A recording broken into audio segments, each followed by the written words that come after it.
이 시간 말씀을 듣기 전에 우리의 손을 가슴에 얹고 믿음으로 선포하기를 원합니다. 말씀이 나를 변화시킵니다.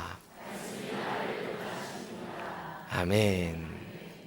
이 믿음의 선포와 같이 하나님께서 우리 가운데 주시는 이 말씀을 통해 우리의 영혼과 중심이 온전히 변화되게 되기를 간절히 축원합니다. 고등학교 시절 제 은사님께서는 늘 말씀하셨습니다. 무식하면 용감하다. 당시 선생님들은 이런 말씀을 참 많이 하셨던 것 같습니다. 그래서인지 저에게 용기는 오랫동안 겁대가리를 상실한 상태라고 인식되었던 것 같습니다. 근데 최근에 제가 읽고 있는 유인영 목사님의 춤추는 고래는 행복하다라는 책을 읽으면서 이런 구절을 발견했어요.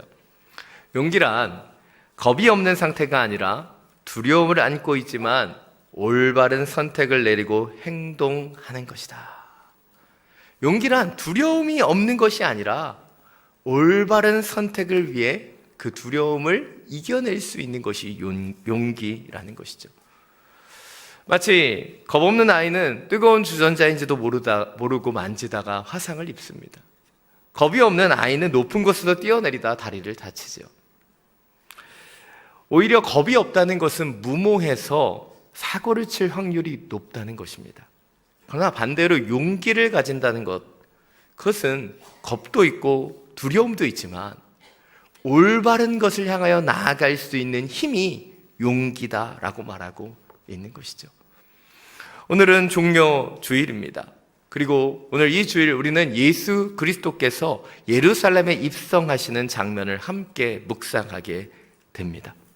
우리 이 장면에서 예수 그리스도께서 나귀를 타고 호산나 경배를 받으면서 예루살렘으로 입성하는 멋진 순간을 상상하게 됩니다. 그러나 이 시간은 단순히 화려하고 멋져 보이는 순간이 아니라 예수님께서 용기 있게 십자가를 향하여 나아가는 결단의 시간이었다는 것이죠. 이런 것을 잘 보여주는 그것은 예수님께서 예루살렘에 입성하신 이후에 겟세마네 동산에서 기도하셨죠. 아버지, 할 수 있다면 이 잔을 내게서 거둬 주십시오. 그러나 내 뜻대로가 아니라 아버지의 뜻대로 하십시오.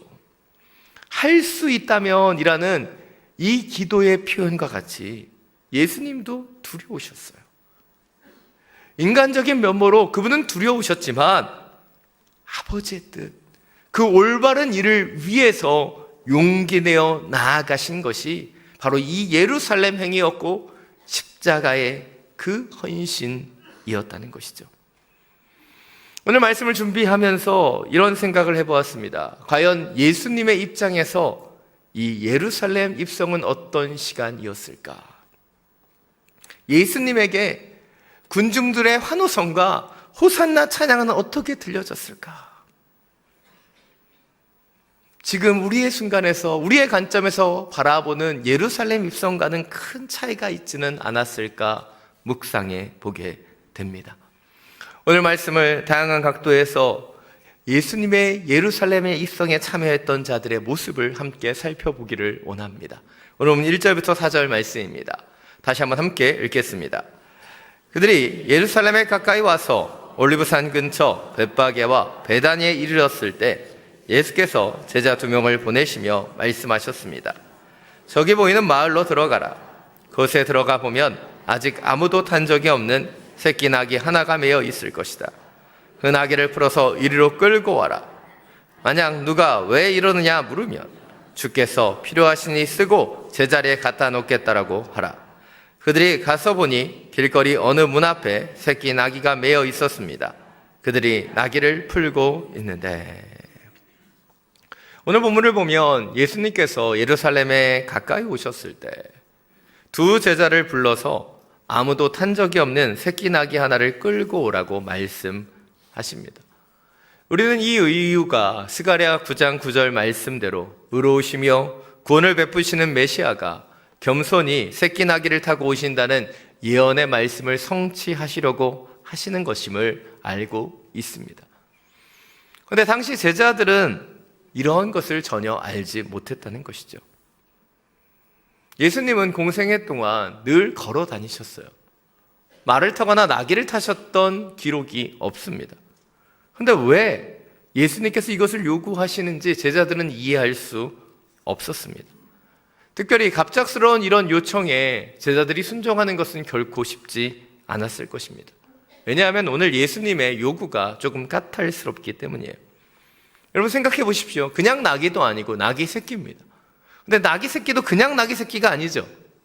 어감이 안 좋아서 너무 죄송합니다. 예, 아무도 탄 적이 없는 새끼 나귀를 끌고 오라고 이야기하셨다는 거예요. 그런데 제자들이 이 나귀가 아무도 탄 적이 없는지 어떻게 알 수 있겠어요? 또 생각해 보십시오. 오늘 예수님의 요청사항을 보면 마을에 들어가면 나귀 하나가 매여 있는데 그 나귀를 풀어서 끌고 오라고 말씀하세요. 다시 말하면 주인에게 얘기해서 협의를 보고 빌려오라 이게 아니에요. 묻지도 따지지도 않고 그냥 끌고 오라는 거예요. 잘못하다가는 도둑놈으로 몰리기에 딱 좋은 모습입니다. 물론 3절을 보면 누가 왜 가져가냐고 얘기하면 어떻게 대답할지도 예수님께서는 알려주시긴 합니다. 그런데 제자들은 예수님의 이 말씀대로 행동하는 것이 결코 쉽지 않았다는 거예요. 왜 갑자기 예수님께 나귀가 필요한지도 모르겠고, 왜 하필이면 아무도 탄 적이 없는 새끼 나귀여야 되는지, 그리고 왜 그냥 가서 끌고 와야 되는지 여러 질문들이 생겼을 거예요. 그런데 오늘 예수님의 요청을 받은 두 제자는 불평과 질문으로 나아가지 않습니다. 그냥 그 말씀에 온전히 순종하고 있다는 거예요. 이것이 오늘 주목해 보길 원하는 첫 번째 포인트입니다. 우리는 때때로 이해할 수 없는 예수님의 요구에도 제자들처럼 참잠이 순종할 수 있어야 한다는 것이죠. 여러분, 순종이라는 말을 한자어로 풀면 순순히 따른다는 의미입니다. 그런데 희한하게요, 누가 우리에게 순종하라고 얘기하는 순간부터 더 순종하기가 싫어져요. 왜일까요? 우리의 자존심이 허락하지 않기 때문에. 우리 아버지 학교 김성복 장로님이 강의 중에 자주 하시는 말씀이 있습니다. 예, 주차장에 들어가서 딱 차를 주차하려고 하는데 아내이신 권사님이 여기 비었네, 여기에 주차해 라고 하는 순간 전혀 다른데 주차하고 싶은 열망이 막 생긴다. 그래서 왼쪽에 하라고 그러면 오른쪽에. 왜입니까? 남자의 자존심이죠. 이렇게 일반적이고 상식적인 것에도 순종하기가 이렇게 어려운데 이해되지 않는 그 명령에 순종하는 것은 얼마나 힘이 드는지 모릅니다.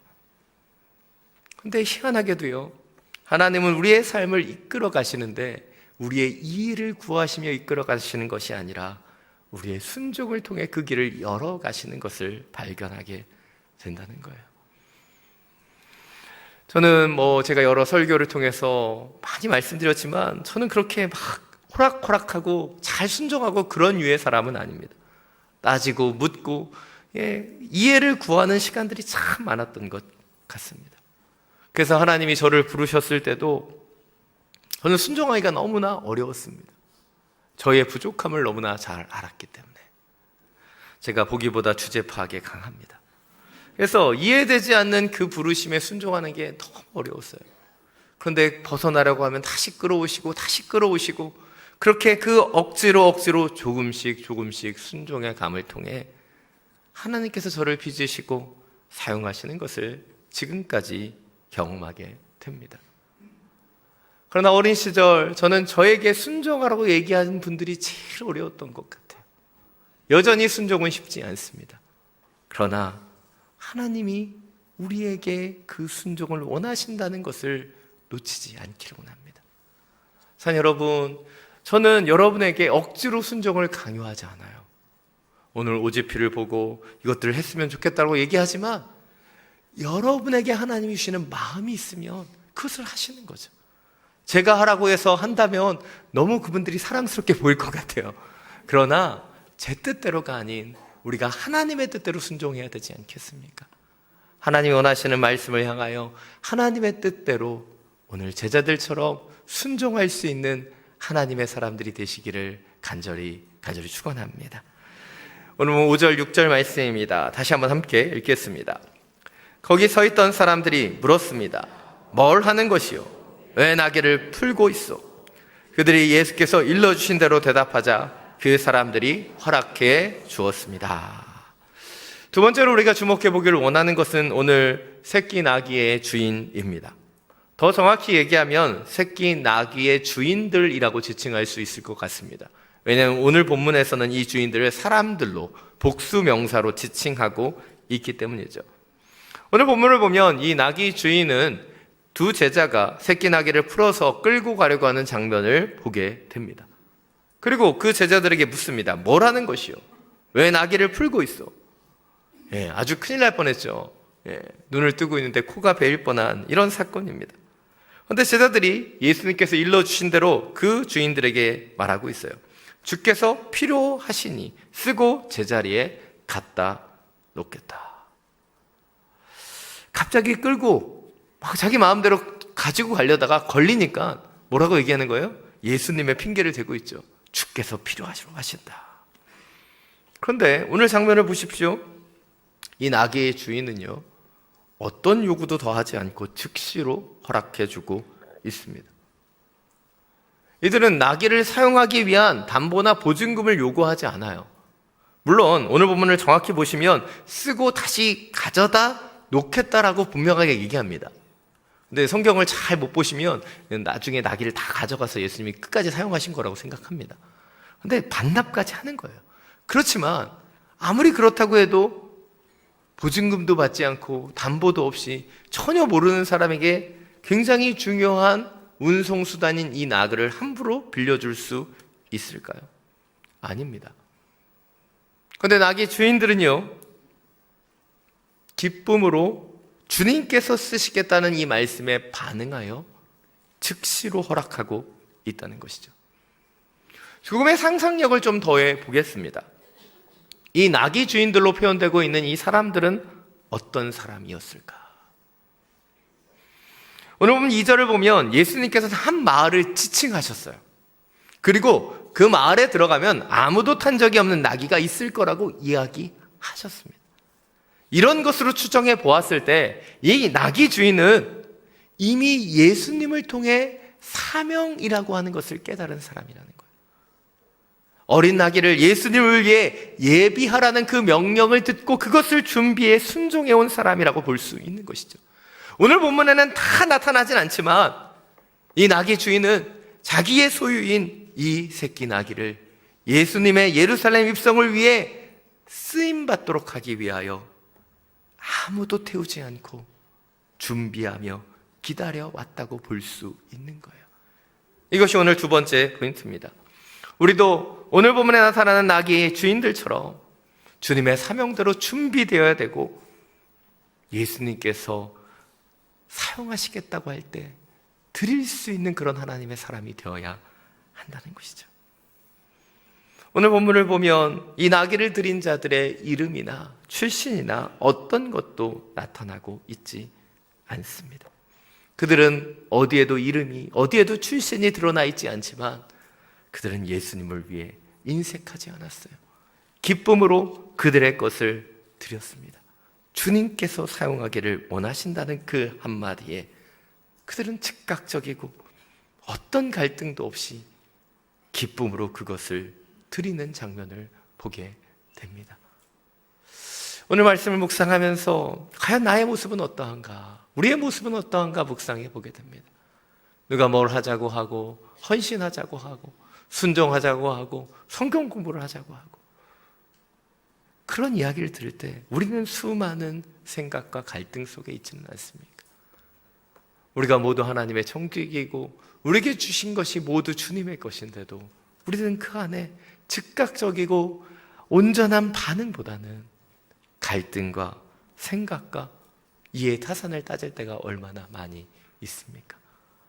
오늘 준비되었던 나귀 주인들의 헌신, 그들의 즉각적인 순종, 그리고 기쁨으로 드릴 수 있는 이 모습을 우리가 함께 보게 되기를 간절히 원합니다.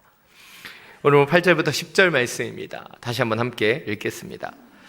많은 사람들이 길 위에 겉옷을 깔아 드렸고 또 어떤 사람들은 들에서 나뭇가지를 꺾어와 길에 깔기도 했습니다. 앞서가는 사람들과 뒤따라 사람들이 외쳤습니다. 호산나 복이 있으리로다. 주의 이름으로 오시는 분이여 복이 있도다. 다가온 우리 조상 다윗의 나라여 지극히 높은 곳에서 호산나. 오늘 제자들의 순종과 나귀 주인의 준비된 헌신을 통해 예수님은 나귀를 타고 예루살렘으로 입성하시게 됩니다. 그리고 많은 사람들은 주님의 무리를 환영하며 외치죠. 호산나 호산나. 주님의 이름으로 오시는 이여. 그들은 그 다윗의 나라와 지극히 높은 곳에 계시는 그 하나님께 영광을 올려드립니다. 이 장면은 사복음서에 다 나타납니다. 마태, 마가, 누가, 요한복음. 이 사복음서에서는 예루살렘 입성에 대해서 모두 기록하면서 군중들의 모습을 표현하고 있습니다. 그런데 이 모습들이 다 유사해요. 그런데 이런 군중들의 모습을 보면 어떤 일은 자신의 겉옷을 깔아드리고, 어떤 일은 나뭇가지를 꺾어와 깔기도 하고, 또 종려나무를 흔들기도 합니다. 그들은 각자의 방식으로 예수 그리스도의 예루살렘 입성을 환영하고 있습니다. 그러나 특별히 주목해 보기를 원하는 것은 마태복음과 마가복음에서 동일하게 표현하고 있는 부분이에요. 오늘 보면 9절에 나타나는 앞서가는 사람들과 뒤따라가는 사람들이 있었다라고 하는 이 표현입니다. 이 표현이 예수님의 앞에 서고 뒤에 섰다라고 하는 위치적인 부분이기도 하지만 이것은 이들의 영적인 모습을 비유한다라고 해석될 수 있기 때문이에요. 오늘 본문에서는 정확하게 묘사되고 있지 않지만 이들이 흔들었던 가지는 요한복음 12장에 의하면 종려나무 가지로 지칭되고 있습니다. 그런데 이스라엘 백성들이 종려나무 가지를 흔든다는 것은 굉장히 민족적인 행동이었다는 것을 우리는 알아야 합니다. 더 정확히 기원전 140년경에 마카비우스가 시리아 군대를 무찌르고 예루살렘을 탈환했을 때 이 마카비우스와 그 군인들이 이 예루살렘에 입성했을 때 군중들이 종려나무 가지를 흔들며 호산나를 외쳤다라고 기록되고 있어요. 그리고 그 일이 지금 예수님의 입성에 또다시 나타나고 있는 거예요. 이 종려나무 가지는 이스라엘을 상징하는 것이고, 그리고 이것을 흔들면서 그 호산나로 예수 그리스도의 입성을 환영했던 것, 그것은 그들이 당시에 있었던 로마의 압제로부터 이스라엘을 구원할 정치적인 메시아로 예수 그리스도를 바라보았기 때문이라는 거예요. 그렇습니다. 이들은 예수님보다 앞서 나아갔어요. 예수님보다 앞서서 자신의 뜻대로 자신이 원하는 정치적인 메시아로 예수 그리스도를 맞아들이고 있었다는 거예요. 그런데 그런 사람만 있었을까요? 아닙니다. 예수님의 뒤를 조용히 따르며 예수님께 순종하는 무리들도 있었다는 거예요. 제자들과 같이, 이 새끼 나귀를 내어드린 사람들과 같이 자신의 목적과 자신의 뜻이 아닌 오직 예수 그리스도의 그 길을 묵묵히 따라가는 순종의 무리들도 있었다는 거예요. 이 무리가 앞에 서는 무리와 뒤에 서는 무리로 구별되고 있다는 거예요. 이것이 오늘 주목해 보기를 원하는 세 번째 포인트입니다. 우리는 우리의 기대와 뜻을 가지고 예수님보다 앞서가는 인생이 아니라 예수님의 뜻에 온전히 따라가는 그런 인생을 살아가야 한다는 거예요. 우리는 이제 고난 주간을 통해 예수님께서 일주일 동안 머물렀던 예루살렘에서의 삶의 모습들을 보게 됩니다. 그런데 지금 예수님을 환영하며 종려나무가지를 흔들며 호산나 외쳤던 수많은 군중들, 그들은 며칠 지나지 않아 빌라도 관저 앞에서 예수님이 아닌 바나바를 놓아달라고 외쳤으며, 그들은 그 종교자들의 지도자들의 그 유포와 소문 때문에 예수 그리스도를 십자가에 못 박으라고 외쳤던 사람들이 아닙니까? 도대체 왜 이런 일이 일어날 수 있었던 것일까요? 그것은 예수 그리스도가 그들이 기대했고 그들이 기다렸던 정치적인 메시아가 아니었기 때문입니다. 산 여러분, 이러한 일이 2000년 전 예루살렘에서만 일어나는 것일까요? 지금 우리의 삶 속에서도 나타나고 있지는 않습니까? 우리는 주님께 기도하면서 우리의 뜻대로, 우리의 생각대로 응답되기를 간절히 기도합니다. 그러나 우리의 기도에 말미에 가장 필요한 것이 무엇입니까? 예수님의 겟세마네 동산에서의 기도처럼 내 뜻대로 하지 마시고 아버지의 뜻대로 하십시오 라고 기도해야 되지 않겠습니까? 예전에 한 집사님이 저에게 그런 이야기를 하신 적이 있어요. 목사님은 하나님의 뜻대로 순종하며 사셔서 참 좋으시겠습니다. 예, 좋습니다. 아주 좋아요. 근데 좋기만 하겠습니까? 사명대로 살아가는 게 행복하고 좋으면 참 좋을 텐데 이 순종이 한 번에서 결코 끝나지 않는다는 거예요. 순종은 날마다 계속돼야 돼요. 한 번 그 순종으로 끝나는 것이 아니라 주의 뜻대로만 빚어지기 위해서 늘 깨어 있어야 된다라고 하는 것을 느낍니다. 예전에 제가 청년일 때는 주님 말씀하시면 찬양의 가사의 첫 구절이 그렇게 들어왔어요. 주님 말씀하시면 내가 나아가리다.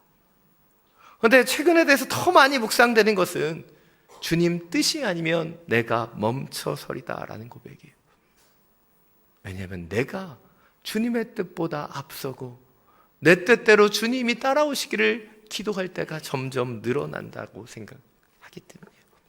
사랑 여러분, 이 찬양의 고백과 같이 우리가 가고 서는 것, 그것은 우리의 뜻이 아닌 주님의 뜻이 아니겠습니까? 다시 한번 우리의 뜻만을 내세우며 기도하는 인생이 아니라 주님의 뜻대로 빚어지기를 기도할 수 있는 하나님의 사람들 되시기를 간절히 축원합니다. 오늘 마지막으로 11절 말씀 함께 읽겠습니다. 예수께서 예루살렘에 도착하시자 성전으로 돌아가셨습니다. 예수께서는 모든 것을 둘러보시고 이미 날이 저물었으므로 12 제자들과 함께 베다니로 나가셨습니다. 오늘 말씀을 예수님 입장에서 다시 한번 보기를 원합니다. 예수님은 나귀를 타고 수많은 군중들의 환호성을 들으며 호산나 찬양을 들으며 예루살렘에 입성하셨어요. 아마 저였다면 어깨에 뽕도 들어가고 막 겸손하기보다는 막 교만이 극에 찼을 것 같아요. 내가 이렇게 인기를 누리다니, 사람들이 나를 이렇게 찬양하다니. 그런데 오늘 예수님은 어떠하십니까? 11절 말씀을 보면 예수님께서는 예루살렘에 도착하시자마자 성전으로 들어가셨다 말하고 있어요. 예수님은 사람들의 찬양에 편향되지 않으셨어요. 그들을 향하여 나뭇가지를 흔드는 사람들에게 반응하지 않으셨습니다.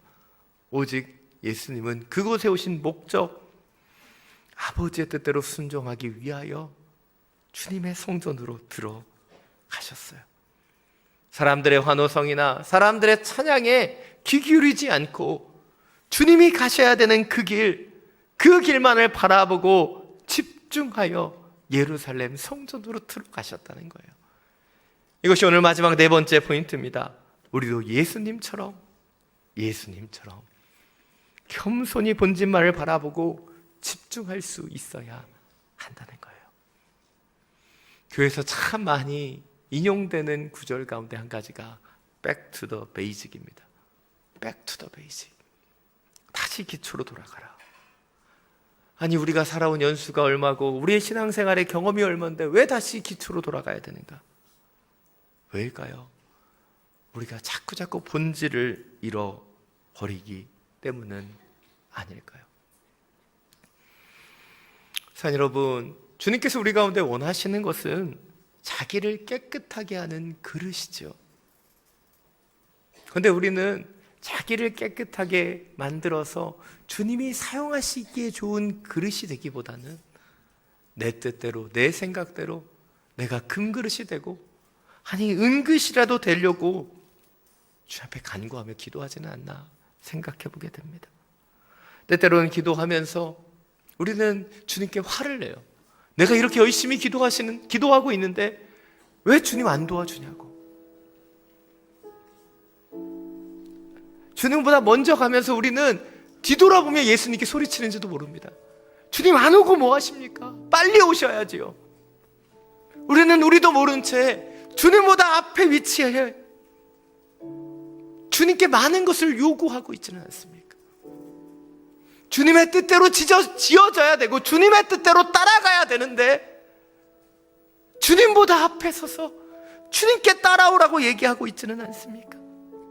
오늘 이 종려주일, 예수님은 우리를 위하여 십자가를 지기 위해 용기 있게 예루살렘에 들어가셨어요.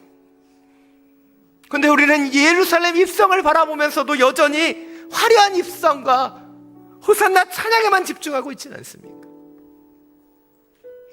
오늘 이 말씀을 우리는 예수님 입장에서 다시 돌아볼 수 있어야 돼요. 주님이 우리를 위해 어떻게 오셨는지, 어떤 용기 있게 결단하셨는지, 그리고 우리는 이 입성을 바라보며 우리가 주님보다 앞에 있는지 뒤에 있는지 돌아볼 수 있어야 되는 거예요. 자기가 원하는 메시아를 맞아들이며 종용나무를 흔드는 군중 같은 신앙이 아니라 제자들처럼 나귀를 드린 그 주인처럼 예수 그리스도의 뒤를 따라가는 그런 제자가 되기를 원합니다. 산 여러분, 이 종려주일 우리가 단순히 호산나를 찬양하는 것, 거기에 머물러서는 안 됩니다. 주님이 우리를 위해서 어떻게 오셨는지, 그리고 우리가 그 주님을 어떻게 따라가야 되는지 다시 한번 묵상하며 결단하는 주의 시간이 되기를 간절히 축원합니다. 이 시간 주 임재 안에서라는 찬양을 함께 부르기를 원합니다. 잘 모르실 수도 있지만 우리의 고백을 담아서 함께 찬양하며 나아가기를 원합니다. 내 모든 것 나의 생명까지 다 주님 앞에 드립니다.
예루살렘으로 들어가시는 어린 양을 향한 진정한 찬양이 되기를 원합니다.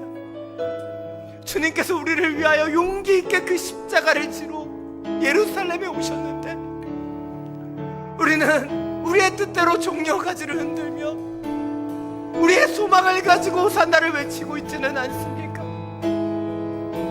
이 세상을 살아가며 이 세상에 내가 원하는 것을 주님 앞에 요구하며 기도하는 것에 급급하고 있지는 않습니까? 우리를 위하여 헌신하시며 우리를 위하여 십자가로 나아가는 예수 그리스도를 온전히 바라보며 제자들처럼 이 나귀를 드린 주인처럼 주의 뜻대로 서게 하여 주옵소서. 주님의 이름을 부르고 함께 기도하며 나아갑니다. 주여,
사랑이 많으신 주님, 이 중요 주일 우리를 위하여 십자가를 지기 위해 예루살렘으로 입성하시는 예수 그리스도를 바라봅니다. 우리는 그분을 바라보면서 그분을 예배하면서도 우리의 관점으로 우리의 생각으로 그분의 입성을 바라보지는 않았는지 우리의 중심을 돌아봅니다. 다시 한번 예수 그리스도를 향한 그 찬양이 우리의 중심적인 것이 아닌 주님 중심적인 것이 되길 원합니다. 우리가 간구하고 기도하는 것이 우리의 욕망에 근거한 것이 아닌 하나님의 뜻에 순종하기 위한 것이 되기를 원합니다. 주님, 오늘 이 찬양의 고백과 같이 주님 한 분만이면, 그 주님 한 분만이면 충분한데 우리가 더 구하고 더 간구하고 있는 것은 무엇입니까? 다시 한번 이 땅에 그 탐욕의 노예로 살아가지 않게 해주시고 주님이 주시는 십자가의 은혜로 믿음으로 자유롭게 살아가는 하나님의 자녀 될 수 있도록 역사하여 주옵소서. 주님, 주님의 임재 속에서 주님의 그 보호하심 가운데서 이 한 주를 묵상하며 나아가기를 원합니다. 우리를 위하여 예루살렘에 들어오시며 우리를 위하여 고난받으신 예수 그리스도, 그분을 바라보며 그분을 묵상하며 우리를 위하여 주신 그 십자가, 우리를 위하여 다시 살아나신 부활을 목격하는 증인으로 서게 하여 주옵소서. 우리의 길이요 진리요 생명 되시는 우리 주 예수 그리스도의 이름으로 기도드립니다.